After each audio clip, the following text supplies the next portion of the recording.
Well, as defensive tackle Fletcher Cox said, heading into the locker room, it wasn't pretty, but a win is a win. The Eagles survive in Indianapolis, a 17-16 win over the Colts to get to 9-1. This is the Locked On Eagles postgame show coming up next.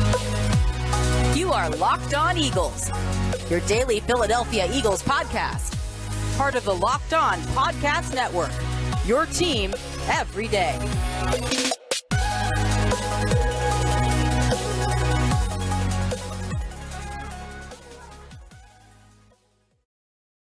We thank you so much for making Locked On Eagles your first listen each and every day. Welcome into the postgame show right here on Locked On Eagles. I'm Louis DiBiase. He's Gino Camilleri. Everybody, take a break, take a breath. The Eagles got a win in Indianapolis to get to 9-1. They survive 17-16. Gino, what a game. A frustrating game for 3.5 quarters. But what I'll start by saying is this. Fraudulent teams find ways to lose games. Legitimate teams find ways to win, even when the game isn't perfect, which today was far from perfect. But the Eagles found a way to get it done late in the fourth quarter, and it was mostly by the hands of the defense. But man, is Jalen Hurts him, an MVP candidate. I loved that he checked off the box today of you are late in the fourth quarter, trailing by 1 score. You have to score a touchdown to win the game, and you do it. You drive the team down the field and get the job done. QB1 was not one of the problems today, and I loved seeing him in that moment because that's going to be so important moving forward in this playoff run. For all our YouTube listeners, I've held up, or all our listeners that are listening, not on YouTube, rather, I held up a sign that says #him with the 1 for the eye. Build the whole plane out of Jalen Hurts. Anything negative that you and I have said, Lou, I will eat that crow, put it on a plate right in front of me, and I will gulp that thing down. What he did today, Lou, you talk about, is he a true MVP candidate? Can he throw you back into games?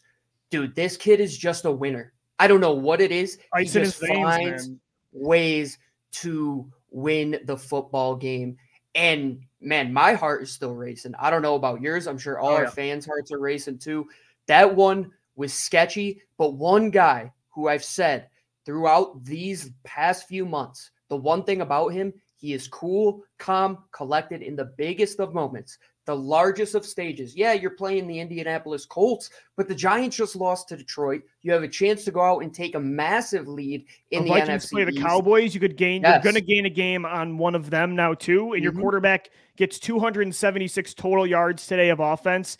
And, Gino, the offense was the problem. The entire game, the defense, hats off to this defense for keeping you alive when, honestly, they should have been put out of their misery in the third quarter. But the defense refused to let them lose that game. But what I'll say, again, with Jalen Hurts, he was not the problem. I thought his ball placement today all game was excellent. And then when nothing else was working, the play calling was failing, there were penalties and turnovers, he finally said, screw it. He was going to run the football, 86 yards on the ground today and the go-ahead touchdown with under 2 minutes to go. I mean, that's exactly the kind of situation you need to win because of your quarterback. And that's what happened. And I'm thrilled to see that because that's the one thing we really haven't seen this year because Hurts hasn't been put in that situation. No, not at all. And against this Indianapolis team, I know Jeff Saturday was a running joke, but now you only had a week of tape really to see what his game plan was going to be. Yeah, a lot of the coordinators are the same, but they definitely changed things up, made Jalen have some problems right off the bat. He didn't look perfect to start, but he just kept in a rhythm. He kept trying to get the ball downfield. Was he perfect? No, that fumble coming right out of halftime is the worst possible situation. Had quick feet today too. The pocket presence wasn't definitely great. Yeah. But Lou, when you talk about can he throw with the best of them, that throw, I think, one to Devontae Smith on the sideline that was incomplete was an all-time throw from Jalen Hurts if it had been complete. And then that throw to Quez Watkins, if you saw that pocket, that thing was collapsing on him. He let that play develop. Those flood-style plays, they take a while as the guy has to get across the backside of the formation, and Quez Watkins was there. He gets in the end zone, and then the last drive, Lou, to culminate it all. I thought it was perfect that this was the first 10-point comeback in the fourth quarter since the Miracle in the Meadowlands #2, and that play from Jalen Hurts where he just said, screw it, I'm going to be Jalen, was so reminiscent of that play from Michael Vick that put them and kept them in that game back in 2010 in December. And Jalen Hurts, 4th down, picks up the 1st down. Game on the line on 3rd down, picks up the touchdown after getting sacked, or a tackle for loss, rather. Man, I don't know what more we can say about this kid, because everything you wanted to see, can he come back when push through adversity? Yep. Can he throw you back into a game? Yep. Can he use his legs when you need to? Absolutely. The ultimate weapon, man. The ultimate weapon. He does it all, and hats off to them. But the defense, Lou, that was the star of the show. Oh, yeah. Look, Jalen Hurts was clutch. And even before those plays you're describing, Gino, and even before the Quez Watkins passing touchdown, that 30-yard rush that he had where the pocket was pretty clean, but Jalen was in scramble mode at that point in the game. And the way he just wheels around, it almost looked like Donovan McNabb, that play against Dallas in 2008, where he's just running around and finally finds a guy down the field. But Jalen took off with his legs, a huge gain. Just, again, I love those situations, and it's a nerve-wracking situation, but when your quarterback, those are the best feeling kind of wins, even though it wasn't pretty, when your quarterback in a late situation where he's trailing drives down to win the game. I mean, that's exactly what you want. But you're right, man. The defense, I mean, the Marcus Epps forced fumble, the Hassan Reddick sack to force a field goal to give Hurts even a chance, and then the Brandon Graham sack on the final drive. I mean, that defense was as clutch, if not more, than anybody else on that team. You held Jonathan Taylor to under 100 yards. That's a win in and of itself. And outside of that first drive, Lou, this defense looked like they were themselves again. And I think that we saw the blueprint of what Gannon wants to do. And what he wants to do is on 1st down, he wants to keep it to a 1-yard gain or a tackle for loss, which in the second half they did back to back to back to back. They were just all over the backfield, getting to Jonathan Taylor, getting to Zach Moss when they needed to. And then on 2nd down, you keep everything in front of you. You float to the football, you rally to the football. And on 3rd down, anything can happen. And that's kind of the blueprint of what happened, especially on that last drive as well. Brandon Graham, retire the guy's number. Of course it was Brandon Graham. Of course it was Brandon Graham. Just one of those clutch players in Eagles history. Yeah, Gino, you mentioned Jonathan Taylor. That first drive, he had 7 carries for 49 yards. The rest of the way, 15 carries for 35. That was huge. And we saw that first drive. We're like, here we go again. They marched right down the Eagles' throats. But they were incredible for the remainder of the game. And, you know, of course, it was a lot of the same guys, Hassan Reddick and Brandon Graham, Marcus Epps stepping up big. But how about the new guys, too? I mean, Linval Joseph and Ndamukong get a team sack there. Milton Williams gets a sack. Everybody stepped up, the role players, too. I mean, this was a complete effort on defense, and it had to be, considering how much the offense was trying to create a loss in this situation. I thought the story of the game can boil down to one play in particular, and that's the play that the Eagles had to challenge on the Paris Campbell drop, which they called a catch. I can't believe they called that a catch to begin with. No, and what was special about that to me was Josiah Scott. He also did that another time as well, just fighting to the end of the play. 2 big pass breakups, yeah. Because that set the tone for what would be arguably the biggest moment in the game when they let that Jonathan Taylor run continue, and you saw everybody swarming to the football. And that mentality that play doesn't stop until the whistle blows is everything that we've been wanting to see from this Eagles defense. That first drive, we're all saying, oh man, this is happening again. Nobody can do anything. Then they settled down. They hit their gaps. Jonathan Gannon sent some timely blitzes in there. They were able to get pressure with 4 when they needed to. And on the back end, outside of a couple big situational pickups, the guys on the back end did an excellent job. And man, Marcus Epps, like, talk about a hero. Every week, man, he makes a big run play. Always, this one was a forced fumble on one of the best running backs in the league. Yeah. He is going to get paid. Chauncey Gardner-Johnson's going to get paid. And above all, Jalen Hurts is going to get paid. I think we can take that away from this game. Absolutely, Gino. The Eagles survive in Indianapolis to get to 9-1, a 17-16 win. Just a gritty character win that when you're playing with home field advantage throughout the playoffs, I think this is one of those games that you really will remember if all things go well the rest of the way. But that was definitely a big win. We'll continue to get into it coming up next right here on Locked On Eagles, because it wasn't a perfect win. There were a lot of issues on offense that we have to talk about. But first, guys, today's podcast is sponsored by Total Wine & More. This holiday season, find what you love at Total Wine & More. With so many great bottles to choose from, it's easy to find a new favorite, Cabernet or Chardonnay. I've been a beer guy most of my life, but I've been dabbling in the wine game lately, so I'm definitely going to hit this one up. The perfect gifts for everybody on your list will be at Total Wine & More, with some help from a friendly guide. And all with the confidence of knowing you found something special for the lowest price. Love what you find, only at Total Wine & More. Curbside pickup and delivery available in most areas. Visit TotalWine.com to learn more. Drink responsibly. Be 21.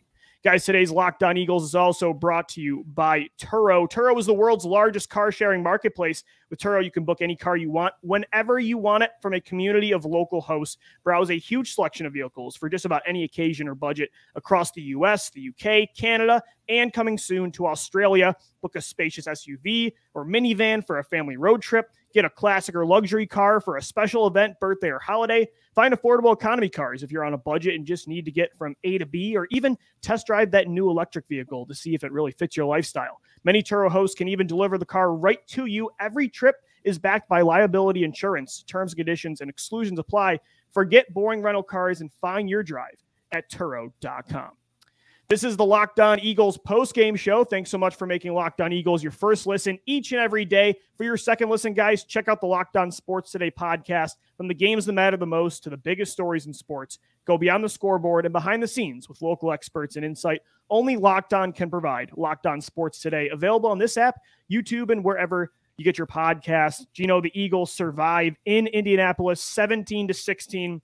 The Eagles defense holds on for dear life all game. The offense finally comes through on their final drive, a go-ahead rushing touchdown from Jalen Hurts. QB1 looked like an MVP candidate in that fourth quarter, and that's all you can ask from your quarterback. But at the same time, man, this offense really would have been the reason you lost this game. And it's the second week in a row that you've just had untimely mistakes, right? A.J. Brown's fumble. 2 weeks in a row now, your offense is driving down one score late in the game, and a receiver has a costly fumble in enemy territory. There was the strip sack right when the second half started. There were all the penalties and weird play calling without Dallas Goedert today. Overall, the offense was pretty much, outside of Hurts, a complete disaster today. Yeah, situationally, that A.J. Brown fumble is one thing that you just can't see, and it can't happen because, frankly, that's basic day one ball security. You got multiple guys rushing in around you. You just saw it happen on the Jonathan Taylor play. You got to clasp that hand. You got to secure that ball. You know, you got to like be Quez safe Watkins did. I mean, he learned from it on that touchdown grab, but yeah, Brown didn't. Exactly, especially after last week when that was kind of the nail in the coffin for this Eagles team, was that fumble in a big-time spot. You thought after getting that fumble that you would take care of this, go down the field, score. Well, you put yourself behind the eight ball once again. And a lot of it, Lou, goes down to just shooting themselves in the foot because, frankly, the penalties are one thing that just continues to get to them on offense. And when you're in 1st and 35, anytime in a game, you know you are an undisciplined unit. And especially with the veterans that they have, it was uncharacteristic. But we have to talk about Dallas Goedert and how big of an effect that was when it came to blocking, and how many of those penalties came down to the tight ends. I think each one of them had one. Tyree Jackson, Calcaterra, and Stoll. And overall, just the middle of the field, you were missing Goddard there, and the screen game wasn't the same. It just felt like the play calling was off, Gino. And there were times that they were running three. I mean, even that final drive, you run in the red zone three. You're lucky Jalen Hurts got that 4th down, because you decide to, in the biggest moment of the game, run 3 times up the middle with Boston Scott. There were other moments in 3rd and short where you're running with Kenneth Gainwell, despite Miles Sanders having a really good first half. And even like the strip sack on Hurts to start the second half. Why is Miles Sanders one-on-one with Yannick Ngakoue? It was a very, and I guess maybe this is the glass half full approach, is it was very uncharacteristic by Shane Steichen, by this team overall, with the penalties and the turnovers. It's not like the 2019 Eagles or 2018 where it started to spiral. You know, this is only 1.5 games now it's been happening. But at the same time, it was the entire game today, and it nearly cost them. It definitely did. And the first thing I'll touch on is the Miles Sanders situation where Yannick Ngakoue was one-on-one with him. So what they want to do to let that play develop, they ran that slide protection to the right, meaning all the offensive linemen and the tight end blocking go to the right. But the one thing that they should have recognized, and this could be on Hurts, it could be on Jordan Mailata, is that if you have enough guys where you can one-on-one any of them, you don't have to combo that 3-tech, which they did. Jordan Mailata and Landon Dickerson end up comboing the 3-tech, when in reality, Jordan Mailata should have checked out of that to pick up Yannick Ngakoue to help out the slide protection. So, yeah, very uncharacteristic, especially coming out of halftime. But situationally, Lou, this team has to get better. The third down play calling has to get better. The fourth down play calling has to get better. And the thing I think that Shane Steichen gets in his head about is that he wants to run plays instead of thinking about players. And that's one of the first things that I ever learned when I started getting into football coaching was don't think about what kind of play you want to run. Think about who is going to pick up that yardage for you, right? And the 4th and 2 to Kenny Gainwell, where it's not even a read, it's just like a straight draw to him. Why? Why is Kenny Gainwell there in that situation? Boston Scott on multiple big third downs, especially after Miles Sanders, who continues to just be explosive in between the tackles. Why is he running the ball 3 times in a row? And the one thing that killed me was that they usually dominate the first or the last 4 minutes of the half and the first 4 minutes after halftime. That hasn't been the way the last 2 weeks. And the one thing that was so surprising is that they had just a horrendous sequence of play calls where they went run, run, run. And I think at one point, was when the Colts – and one of their starting corners had just got injured. Devontae Smith was cooking. Whatever, I forget the name of the backup corner that Indy was bringing out there. Faison, I think. Yeah, and the Colts are a top rushing defense, right? I mean, they've been pretty good this year. DeForest Buckner on the interior. Yeah, the offensive line wasn't getting a lot of push. So, again, you're right. It was the plays. I just feel like the play calls were really lacking context with what this situation was in this football game. And, again, it's uncharacteristic, so hopefully they bounce back. But this is 2 games in a row now. And now that you don't have Dallas Goedert, your margin for error is smaller, right? You're not screwed because it's not 2019 where Deontay Burnett's out there, right? You got A.J. Brown and Devontae Smith on a lot of weapons, but without Dallas Goedert, like that's a huge player, especially in third down situations where you've just got to be smarter with the calls you make.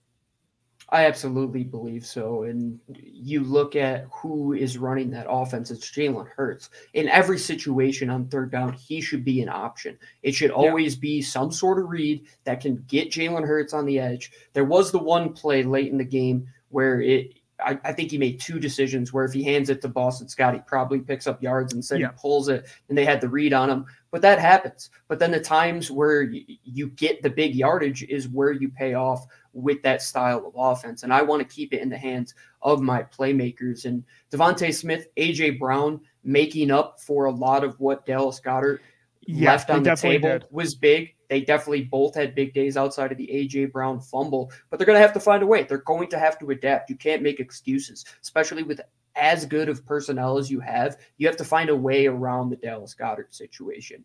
And if this is the first game in 14 games, Lou, where they don't score 20 points on offense, but yet they still win, I believe that they can find a way back. But it isn't promising, but hopefully these last 2 weeks present you with a lot of things that you can self-scout from and realize, hey, maybe what we were doing towards the beginning, we should get back to that, try and figure out a way without Dallas Goedert in there, but still at the same time allowing Jalen to be Jalen, because when he is, that's when the offense is the best. Yeah. And the good thing is you get a win without Dallas Goedert, and this isn't a season-ending injury for the tight end. I saw a report this morning that hopefully the timeline is week 15 to 18. So this isn't going to be, you're going to get him back at least for the playoffs. So you just got to keep stacking wins, especially with the NFC standings kind of heating up right now. This was a big one to get late in the game. You're right, Gino, too. The receivers definitely made up for that production without Goedert. 178 total yards between Devontae Smith, A.J. Brown, Quez Watkins, and Zach Pascal. Smith led the way with 6 catches for 78 yards. A.J. Brown had 5 for 60. Quez 2 for 31, including the big touchdown to pull them within 3 points, and then Zach Pascal 1 for 9. So those receivers are definitely going to have to continue to make up that production. But overall, again, the offense definitely needs to bounce back, even without, Gino, Goddard's presence was definitely missed today, but I don't think, like, they were still moving the ball up and down the field. The mistakes weren't all, some of it was, some tight ends got penalties, but most of the mistakes I don't think had to do with, like, Goedert not being on the field. I think that this offense still looked really good if they could get out of their own way. And when this is one of the better rush defenses that you're going to play, and you knew that you're going to have to find a way to get back in with your arm and with your quarterback, what Jalen Hurts was doing in that game was true MVP level stuff. I mean, never once did he waver. He trusted his wide receivers the entire way. He threw with anticipation. He threw with timing. There were some moments where he got a little happy feet, but for the most part, on the biggest stage, that Quez Watkins touchdown, when you go back and watch that and see the replay, see how that pocket collapsed on him and he stuck in there, that's the type of growth that you have wanted to see from Jalen Hurts. And they did something that they haven't done in 12 years, come from a fourth quarter comeback down 10-plus points. It was against Indianapolis. Was it pretty? But no, you had a chance to go up in this division, keep pace with the Vikings. You could have thrown that all aside. Lou, what you said, frauds lose these games. Real teams figure out a way to get through adversity. The Eagles did that today. Absolutely. 17-16 win over the Colts to get to 9-1 on the year. We'll finish things off right here on the Locked On Eagles postgame show coming up next.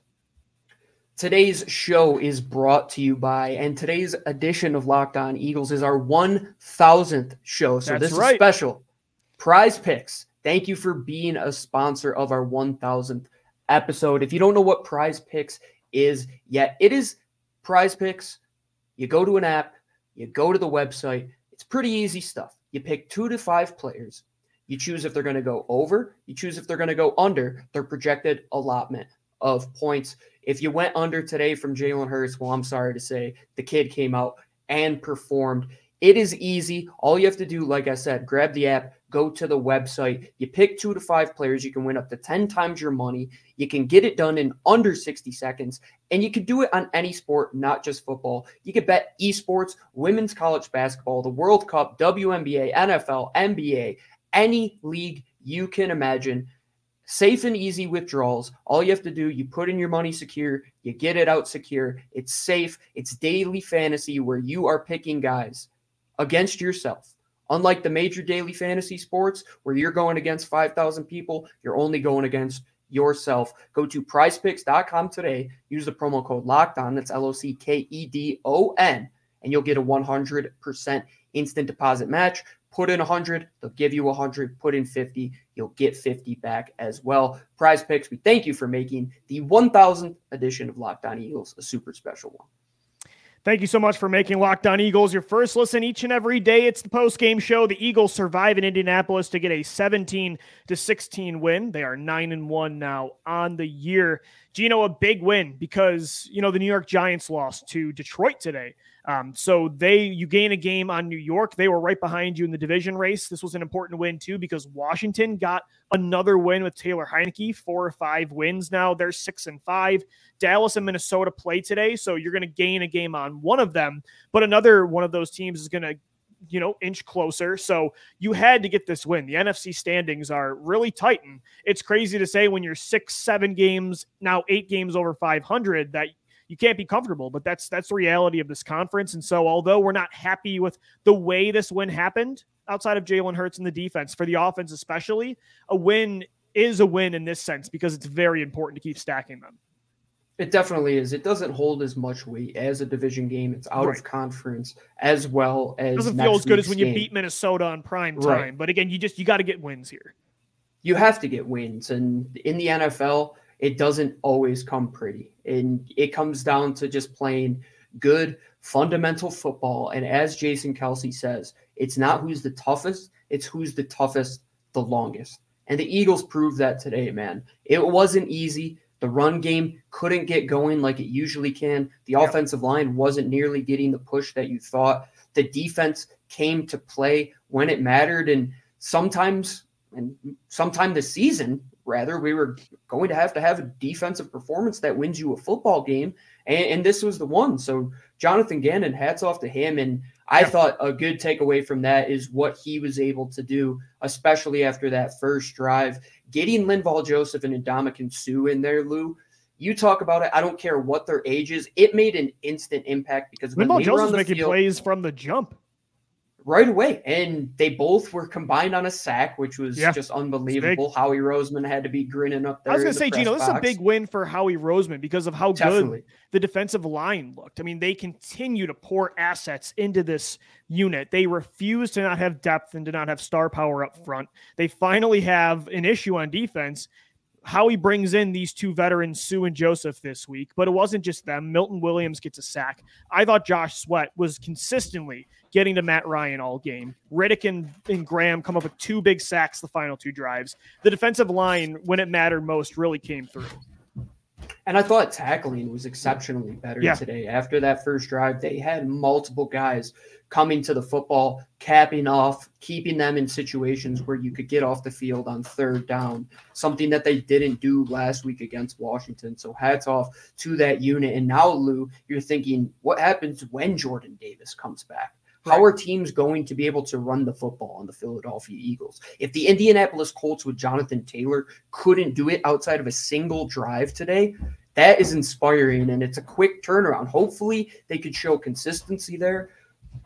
But the thing is, the offense has to turn it around sooner rather than later. This is a stretch where if you were to have poor offensive performances, it's okay. You play out of conference Indy this week. You play out of conference Tennessee 2 weeks. Next you got week. Green Bay. You got Green Bay, Aaron Rodgers next week, and then the Titans. Oh, okay. After. Yeah. Oh, Green Bay's next week, man. Green Bay's next week. Yep. So confused on this. Okay, so that's a big time matchup as well. And Aaron Jones and AJ Dillon, they're going to be running the rock on you, so you got to be prepared. And then you got Derrick Henry the week after. Yeah, they went out and took care of business, and they were physically imposing, Lou. Like today, I look at that defense, and for once I said, yeah, that was a frightening group out there. Their linebackers were swarming. TJ Edwards made big plays. Kaiser White just continues to play exceptional football at a high level. Chauncey Gardner-Johnson was doing his thing once again. He hit the over on your tackle bet like pretty quick. Yeah, right away. But with like 12 minutes left in the second quarter, he hit 6 tackles. It was crazy. Gino, how did we do with our LOE 3 today? Not great. Not great again. I didn't do exceptional. Yeah, you're on fire, but I'm not doing too great. I went 1 and 2 today, though. The only thing I hit was the over on Jalen Hurts rushing yards. Yeah, so we go 2 and 4 once again. Yeah, but that's okay. We're not going to put a damper on what happened today. Our 1000th episode, we weren't going to let that ruin us, and that's kind of why my heart was racing a little bit more. I was like, do we really have to do our 1000th episode on a loss to the Indianapolis Colts and Jeff Saturday? That would be I guess it'd been fitting considering the start of when we started the show together, 2018, 2019. These were the kind of games we were getting all the time. All the time, and I just had nightmares when they're in that 4th down situation to end the game. I'm like, this is Indy.